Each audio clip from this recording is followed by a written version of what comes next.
One of my favorite modifications for Ustrasana uses a bolster. And so we have the hip distance apart with our legs. And if you put the bolster on your lower leg, it's really great because it's such a stable assistance for you, and it'll bring the distance of between your hands and your feet up quite a bit higher. So you make your legs strong, your pelvis forward, your chest up, you bring your hands to the bolster. And what's really nice about having our hands on the bolster is how stable the bolster is and how much we can use it to push. And it really will start to open up the pose more than just kind of holding ourselves up and not being able to touch. If you or your students even needed a higher height, you can work here, and starts to give us that feeling of going back and lower your toes. Then, once you've got some progress with the bolster, the next stage you could progress to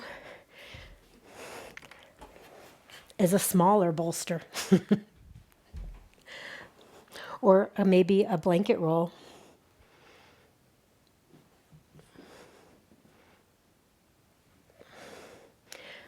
And we can also build in some modifications without props by turning our toes under, which gives us a little height advantage. So I'm on the very tips of my toes here and the balls of my feet here. And eventually, as many of you know, you go to your toenails down, and then it progresses to feet together, toenails down. So really, whether you're taking it back a step by elevating your hands significantly on a bolster or going beyond with bringing your feet and your legs together, the great thing about the yoga practice is that wherever we're truly at, when we respond to that, we get the most benefit at that level. So in a way, it might look different on the outside, but if you're doing a very modified form that's right for you, you're going to benefit more than trying to do a harder, so to speak, form that you're not ready for, or that's somebody else's pose. So be kind to you, be respectful of your limits as you gently nudge and up against your boundaries and increase your capacities.